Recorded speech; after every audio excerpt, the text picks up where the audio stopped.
2025కి సంబంధించి 2025 జనవరి నుంచి కొత్త రూల్స్ అయితే వచ్చినాయి అనమాట. ఆ రూల్స్ ఏంటనేది అయితే ఇప్పుడు మనం చూద్దాం. మొత్తంగా చూసుకున్నట్లయితే సో కొత్త రూల్స్ ముందుగా చూసుకున్నట్లయితే కొత్త ఏడాదికి సంబంధించి అడుగులు పెట్టిన వేళ అనేక కొత్త రూల్స్ అయితే విడుదల చేసింది ప్రభుత్వం. ముందుగా ప్రైమ్ వీడియో యూజర్లకు షాక్ అయితే ఇవ్వడం జరిగింది.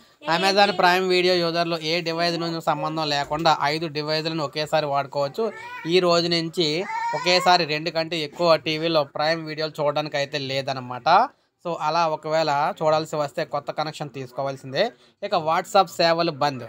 కొత్త ఏడాదిలో పాత స్మార్ట్ ఫోన్లకు తన మెసేజింగ్ సేవల్ని వాట్సాప్ నిలిపివేస్తుంది. ఆండ్రాయిడ్కు చెందిన Samsung Galaxy S3, Moto G, HTC One X, Moto Razr HD, LG Optimus G, Sony Xperia Z తదితర ఫోన్లకు తన సపోర్ట్ని అయితే నిలిపివేస్తుందన్నమాట. ఇక కార్ల ధరలు మరింత ప్రియం కాబోతూ ఉన్నాయి. కార్లు కంపెనీలు ప్రకటించిన కొత్త ధరలు ఈ రోజు నుంచి అమల్లోకి రాబోతున్నాయి. Honda India, Maruti Suzuki, Hyundai, Mahindra, MG Motor, Tata Motors, Mercedes Benz, Audi వంటివి కూడా ధరలు అయితే పెరుగుతున్నాయి. ఇక అతిపెద్ద గ్రామీణ బ్యాంకులను పటిష్టం పరిచేలా కేంద్రం తీసుకొచ్చిన ఒక చట్టం ఒక రాష్ట్రం ఒక గ్రామీణ బ్యాంకు అనే నినాదంతో ఆంధ్రప్రదేశ్ గ్రామీణ వికాస్ బ్యాంక్ చెందిన తెలంగాణలోని అన్ని శాఖలు కూడా నేడు తెలంగాణ గ్రామీణ బ్యాంకులో విలీనం అయిపోతున్నాయి.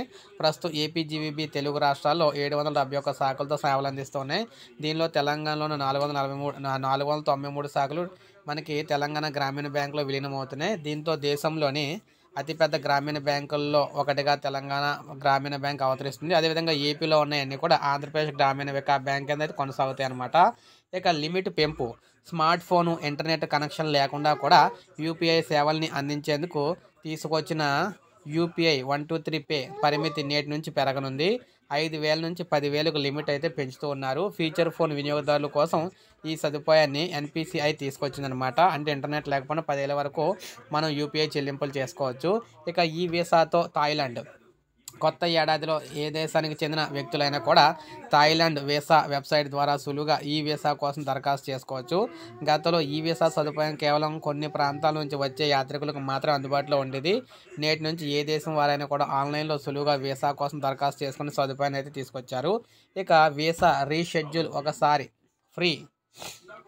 అమెరికా వెళ్ళాలనుకునే వారి కోసం అగ్రరాజ్యం కొన్ని కీలక మార్పులు చేపట్టింది. నాన్ ఇమిగ్రేట్ వీసా కోసం దరఖాస్తు చేసుకునేవారు మీకు నచ్చిన లొకేషన్లో ఇంటర్వ్యూ అపాయింట్మెంట్ షెడ్యూల్ చేసుకోవచ్చు. ఒకవేళ ఏ కారణం చేతనైనా మీరు రీషెడ్యూల్ చేసుకోవాల్సిన పరిస్థితి వస్తే ఎలాంటి అదనపు రుసుము లేకుండా ఒకేసారి రీషెడ్యూల్ అయితే మార్చుకోవడానికి అవకాశం అయితే ఇచ్చారనమాట ఈ రోజు నుంచి.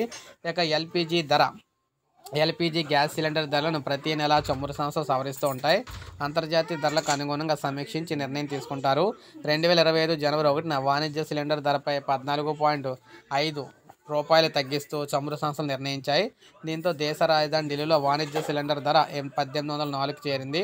గృహ అవసరాలకు వినియోగించే సిలిండర్ ధరలో ఎలాంటి మార్పులు అయితే లేవన్నమాట. సో ఈ విధంగా మొత్తంగా 7 మార్పులు అయితే మనకి ఈ రోజు నుంచి అమల్లోకి రావడం జరిగింది దేశంలోని. సో ఇది మనకు అప్డేట్. ఒక లైక్ చేయండి, సబ్స్క్రైబ్ చేసుకోండి, మన ఛానల్ సబ్స్క్రైబ్ చేసుకోండి.